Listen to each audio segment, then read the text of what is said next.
Welcome to episode 2 of the Sports Geek podcast, where we'll talk about Sir Alex Ferguson's retirement with Thank You, Sir Alex. We'll look at some of the tools of the trade, and we'll get some clarity on how to do LinkedIn networking.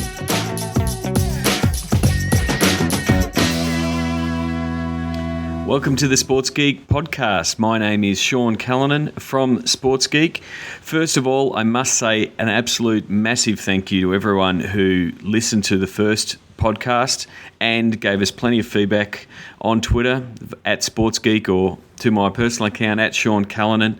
Absolutely blown away with the response from people both in Australia, UK, the US. Terrific response, and it really inspires me to keep delivering awesome content for you guys in this form, because I'm really becoming a big fan of podcasting, which leads us into our first segment where we start talking about the retirement of Sir Alex Ferguson from Man United. How did they do it, and what happened when they did? So here's my discussion with Francis Leach on ABC Grandstand. You can catch that on Saturday mornings on ABC Grandstand Digital.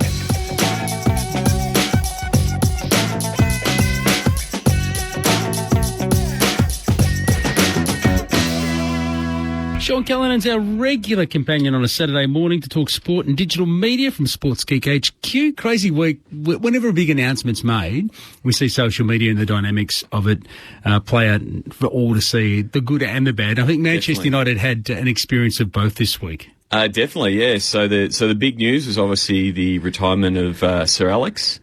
And, you know, by and large, I think Man U handled the retirement, really well. The hashtag Thank You, Sir Alex was pretty well populated. Now, Man U have a pretty funny relationship with Twitter. They don't have a Twitter account. How do they explain that? Because I'd imagine they're one of the hottest points of discussion for football fans around the world. Yeah, it's a bit like, as far as being on Twitter, they're a bit like being half pregnant. Man United. So the Man United press office is on Twitter, so Man United _PO, but Man United effectively isn't. And I think it was about 2 years ago they said, well, we don't see a reason for being on Twitter. There wasn't a commercial reason, I think was the thing that they put forward. That's just dumb. For an organisation that is so savvy, that's plain dumb. It is. From brand recognition, all these things, fan the engagement, global reach, and all the things that we discuss every week. Yeah. So the Man United press office account, which is verified, so they've been verified by the guys at Twitter UK. They put out, Sir Alex retires, hashtag Thank You, Sir Alex. And that generated, after 1 hour, 1.4 million mentions of, the Sir Alex hashtag. It was trending worldwide in 8 minutes. That tweet alone had 33,000 retweets. So again, it should show them that the power of Twitter from a reach point of view, because Twitter is where it does go viral. Okay, let's just wind that back a bit. Okay, so 1.4 million mentions in total. Trending after 1 hour. That's what I'm saying.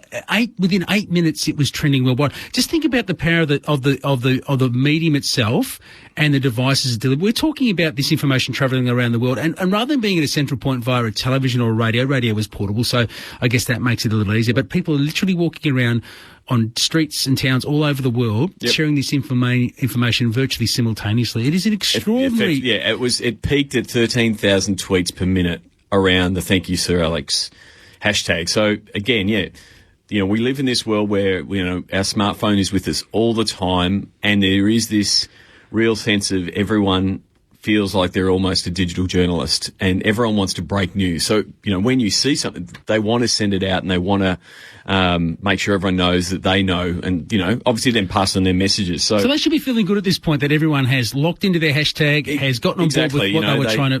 Facebook, which is a platform they have been on, they were a late adopter, but, they did get, millions and millions of fans very, very quickly. I can say I'm not one of them. Yeah. So, I actually didn't. I should have checked out 33 million or something ridiculous from a Facebook fan's point of view. They put up a post where they said, please leave Sir Alex, your messages of support. And I thought, well, simple but good. Simple but good. Left him a little link, and it sent him to a Facebook app, which again was a terrific play, because it was like, oh, Francis, please leave your name, your email address, and your message for Sir Alex. Now, whether Sir Alex read the messages, they just got an absolute bumper load of email addresses and built their database, which is one of the key things you've got to do in sports marketing using social. So they had 190,000 people click on that link. Who will all be getting an email advertising the new Manchester United script for next year. Potentially, but the fascinating thing, and this again goes to the global trends, only 11% of those are in the UK. So again, it just shows you the worldwide nature of the Man United fan base, and the fact that, Twitter is great from a viral reach point of view, but Facebook's also great from a traffic driver point of view. All these people went to this Facebook app to wish Sir Alex, thank you very much. It's all blue sky days here. How do they stuff it up? So then obviously they had to control the message of who is the next manager. Uh-huh. And they set up a similar Facebook app to say, send your message of congratulations or / please give us your email when you congratulate the new manager, David Moyes, in a Facebook app.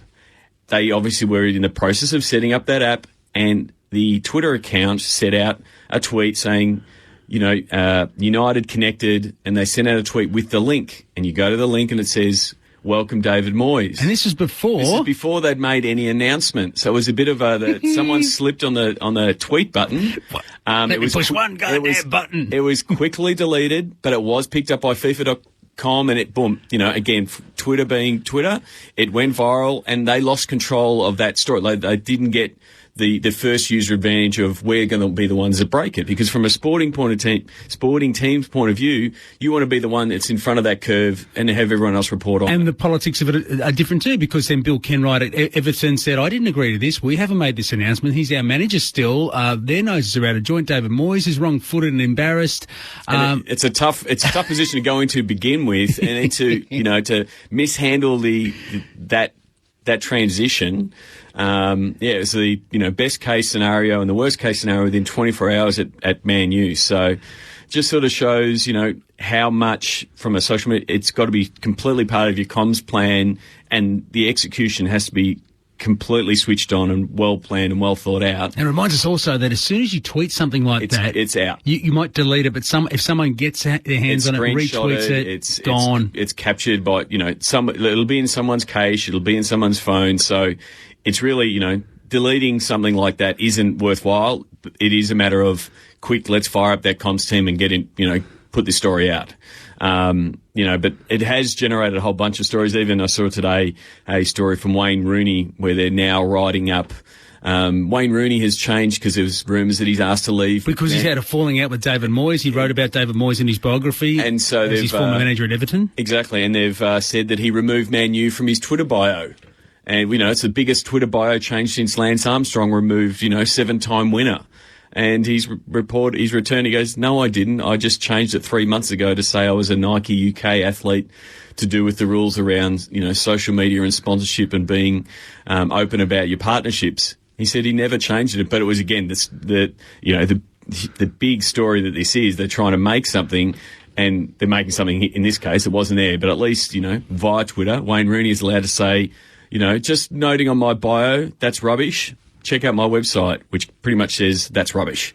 But again, it gives him the voice to say, call out the lazy journos that have just gone and said, want to stir the pot. Sir Alex isn't on Twitter, is he? No, he's not on Twitter. I don't think he'll be on Twitter anytime soon. Although, he might look at Phil Jackson, who's still sort of struggling with Twitter with his first quite obscure tweet, where his first tweet was a bunch of characters that just looked like smashing of the keyboard, and then it got revealed in a video. Gee, it's really hard to type with 11 rings on your fingers. So it was magnificent. It was a very great first tweet, but I think he's a bit too obscure for most of the Twitter audience. Lost in translation a little exactly. bit. Hey, Sean, you've got a new podcast that people can check out soon? They can. It was with our discussion with James last week. You go to sportsgeekhq.com/1 for the first episode. The numeral 1. Exactly. Excellent. Go there and check it out. Thanks for coming in this morning. No worries, mate. Sean Callanan, the Sports Geek, with us here, talking sport and the digital media and Manchester United's, pleasure and pain in the social media world, trying to deal with the retirement of Sir Alex Ferguson and the arrival of David Moyes.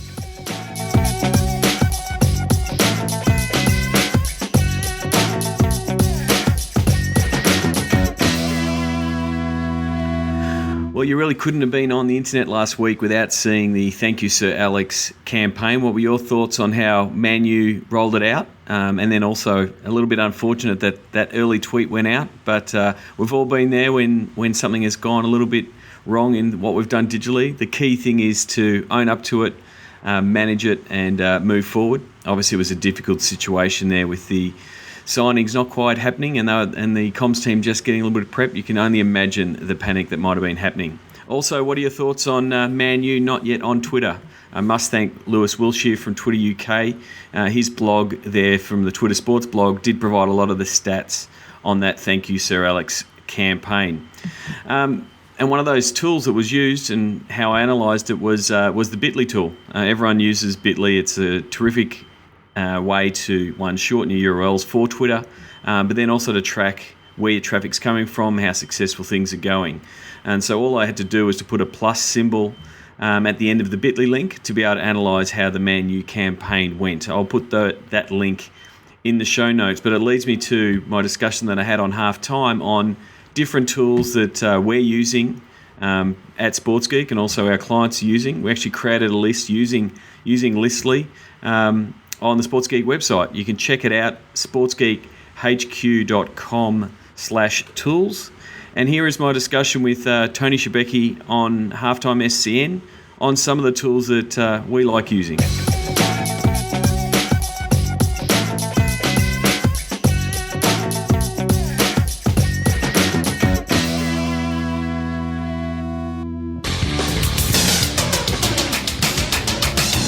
Sean Callanan, our sports digital media guru for SportsGeekHQ.com. G'day, Sean. G'day, Shebex. How you doing? I'm very well, thank you, mate. Very well. What's happening out there in the world of social media? Oh, there's a lot. Obviously, the NBA playoffs is trending nightly these days. So it's same with the NHL to a lesser extent, with the fight for the Stanley Cup and all things sport over here. So very busy time in the world of sport and sports digital. And are people keeping themselves nice? Oh, yeah. Primarily, although there's a little bit of byplay between Tim Duncan and Andrew Bogut, but Tim Duncan he's not on Twitter, so it hasn't gone into the digital sphere, but a little backwards and forwards between the big men, he's fine. A quick question too about Brendan Goddard and the tweet that he put out after the hit he got from James Kelly. Yep. Obviously, the AFL haven't said anything to him about it. I don't think there's any problem with it. It's he would have said it on radio. It was just it's good for the fans to see that interaction between players, and and he was just saying respect for the bump. It didn't bother me. That's exactly what is the good side of Twitter and seeing the players engage on that space. All right, now I'm looking at your iPad. I've got mine in front of me, and I'm looking at yours. You've got this amazing writing app. What in the hell is that? Yeah. So that's what I wanted to discuss today. Some of the different tools that we recommend for our clients and the guys sort of out there on the road or out there on the sideline, sort of helping their team promote, whether it's via Twitter, Facebook, all the different channels. And it does take a veritable Sports Geek toolbox, and most of it does come in your iPad, your iPhone, or an Android phone. This app that I'm using here is called Penultimate. And it's an add-on app for Evernote. So I'm a massive fan of Evernote for clipping notes and taking notes, screenshots, all of that kind of stuff. It becomes your own little personal store. So Penultimate, you get to use a stylus on your iPad and you just write your notes, old school style. To actually use your handwriting, and it's good because it recognises your handwriting. You could effectively, if you wanted to, you could use it like a digital autograph book. You could hand your stylus over and someone could sign it like they actually sort of did something similar to that with the Australian Open with their app. You could get the player autograph on the app and then tap a button and email that autograph to your mate. So Penultimate's, I'm finding I'm using my iPad a lot more now because I'm just sort of writing notes on it and things like that. So that's one of the, we've compiled a bit of list at sportsgeekhq.com/tools. Go there, check out the list, see which ones you've used, which ones you haven't. Love to hear from people, what tools they use. Some of the ones I've listed here, actually created that list with a product called Listly, and it allows you to, as the name would suggest, build a list together. So you could do it for, plays of the week and then allow the fans to vote on them and things like that. Or, here's the latest news, or here's the news you've missed, that kind of thing. We also use a product called Sprout Social. And that allows you to just have a little bit more control and have a bit of vision of your Twitter stream. And you can say, I want to follow this hashtag. I want to sort of take some notes on key fans. So if you're if you're there monitoring the Saints feed and you see Warney come up, we know Warney's a big Saints supporter. We want to pay attention to him. Does some really good stuff with analytics, that kind of thing. So gives you that total view of here's my Facebook stream and Twitter stream coming in together. Bit of management that way. Some other ones, there's one called Foster, which is Foster poster with PH. Okay. And it allows you to take a photo of anything, which is why the name comes up, but make a poster of it, whether it be one night only or whatever. It allows you to quickly make up a bit of graphical magic just on your phone right there. Some other ones that we've been using, Dropbox is a great tool that from a storage point of view, you can take a photo, saves to your Dropbox, and by the time you're back in the press box to your computer, that photo will be on your Dropbox and you can then post it on Facebook. So It's a really good way. Again, it also, touch wood that you've got coverage and Wi-Fi coverage in the stadium you're in, but we've discussed that previously. Another one that I really like a lot, and it takes a little bit of getting used to and how you can do it, is a website called IFT with 3 T's, and it stands for, so it's IFTTT.com, and it stands for if this then that.com. And what it allows you to do, flowchart. It is exactly that. So it allows you to say, if this happens over here, I want this to happen over there. So one of the ways that I use it is, say, for instance, I'm on Instagram and I see some really cool shots on an Instagram feed from a pro sports franchise, and I want to profile them later. So I'll most likely do the old double tap as you do on Instagram to say I like it. But I've got an IFT rule that says if I like a photo on the Sports Geek HQ Instagram feed, grab that photo, save it to my Dropbox into a folder called Instagram likes, and then there's the team. So automatically I'm getting a backup and a resource of all these Instagram photos. So a lot of our teams will use that functionality to save all the great fan photos, and then they'll repurpose and put a fan album up for fans to say, hey, that's my shot of at Etihad Stadium or at the MCG. So again, just a few shortcuts that you can get with some of the tools that work really well. All available at sportsgeekhq.com/tools is where you'll find that list. Thanks, Sean. Catch you again next week. No worries, Bex. Sean Callanan, our digital media sports geek.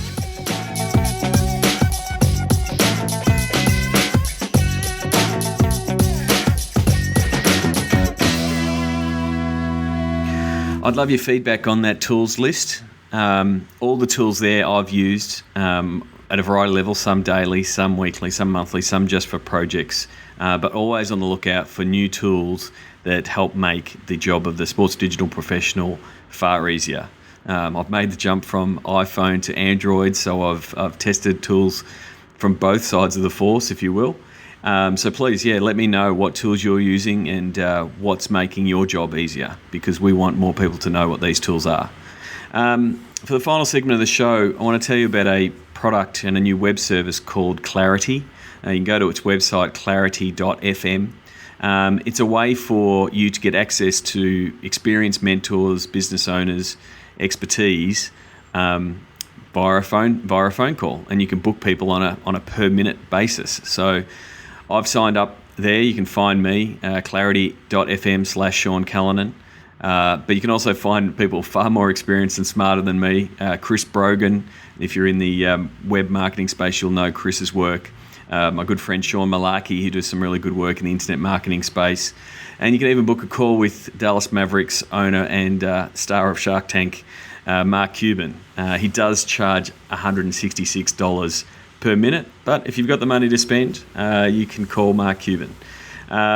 So here is a chat that I had with BJ Scott, who was intern at the SEEK conference last year, and he reached out to me to say how can he build his network just as he comes up to his graduation. And congratulations, BJ. Good luck for all your efforts in the future. So here's our chat on Clarity.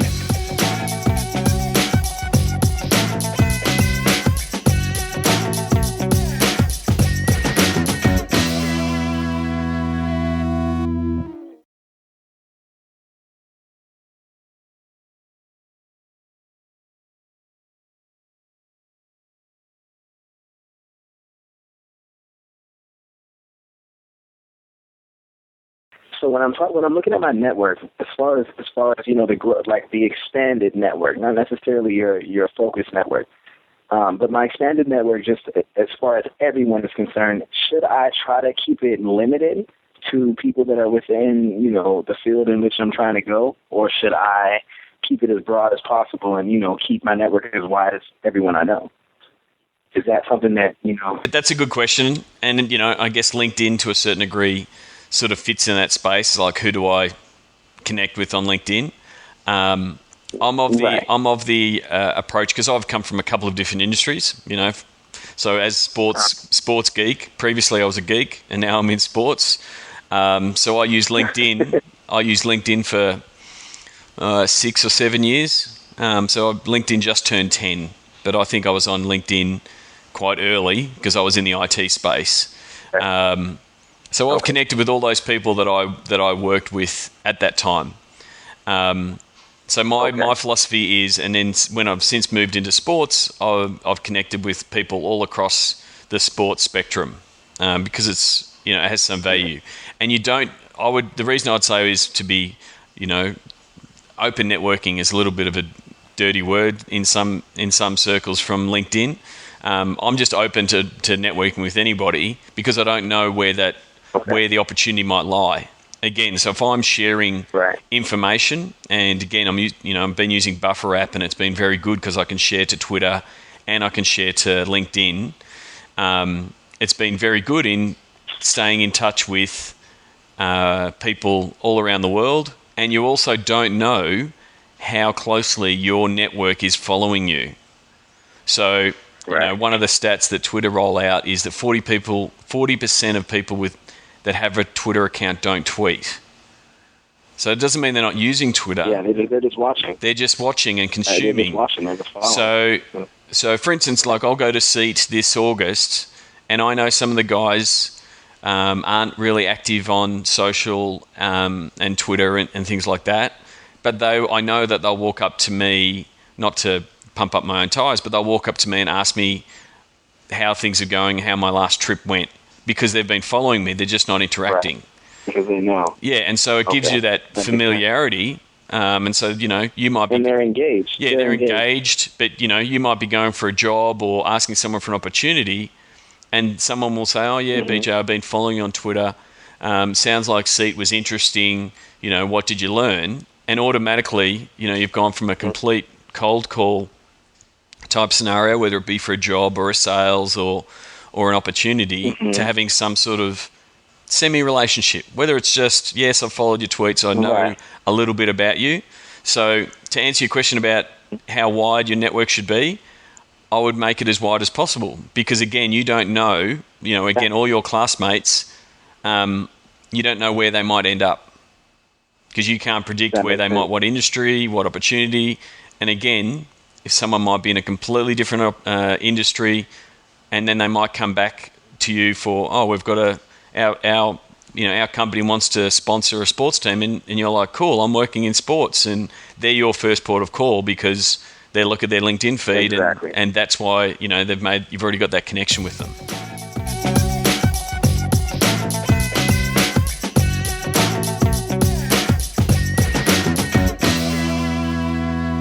Thanks again to BJ Scott there for allowing me to use that clip from our Clarity.fm call. What are your thoughts on my LinkedIn strategies around connecting with everyone that I think might be beneficial down the track? It's been very beneficial in the way that I've gone about building Sports Geek, making connections both here and around the world. And if we're not connected on LinkedIn, please fire me an invite. You can find me Sean Callanan on LinkedIn, or check out the Sports Geek company page by going to sportsgeekhq.com/LinkedIn and find Sports Geek on LinkedIn. But I think the other thing from that little chat with BJ is the 40% of people on Twitter don't tweet. So what you've got to remember when you are tweeting as a team or as a brand or an athlete, you've got to remember that there's a lot of people just consuming. And so you've got to remember to be checking those stats. Use something like Bitly or Hootsuite or something that checks the stats to see what people are clicking on and where they're going. because there is a tendency, especially with Twitter, is to listen to the chatter and to listen to the mentions and the people who are chatting a lot. And they're great fans. They're super avid. They're what we would call your digital cheer squad. You've also got to be aware that there's a lot of people just consuming your content. That's it for episode 2. Please give me some feedback on the format. I'm going to try to get interviews and features with sports digital professionals around the world each week, if I can. Hopefully they're not all as Sean heavy. That's probably what I should say when I was standing on the scales. But they won't all be me every week. You can tune into the live radio spots on ABC Grandstand on Saturday mornings or Friday afternoons in the US, and Wednesday afternoons on halftime on SEN. One more shout out to a fellow podcaster and one of the guys that sort of inspired me to get in and start doing podcasts, Troy Kirby of the Tower Sports. He actually had me on as a guest a couple of weeks ago. That podcast is now live. I'll link to the Tower of Sports, but if you're in the sports business space and you're looking for more information and more material, Troy does an absolute great podcast. He absolutely puts out so much content. It's quite scary for me doing one a week when I'm seeing the amount of podcasts that Troy is producing, but it's all quality and some really interesting people that he chats to. He's already chatted to a couple of friends of mine, Christine Stoffel from Seat, Ted Johnson from the Minnesota Timberwolves. So go back into his archives, find the ones that you want to listen to, and give him a subscribe. That's it for episode 2. Again, I'd love your feedback. Send me a tweet using the hashtag SGP for Sports Geek Podcast. You can tweet me at Sean Callanan or get me on at Sports Geek. Until next week, have a great week and hopefully your team wins, and more importantly, hopefully your team is trending. Cheers.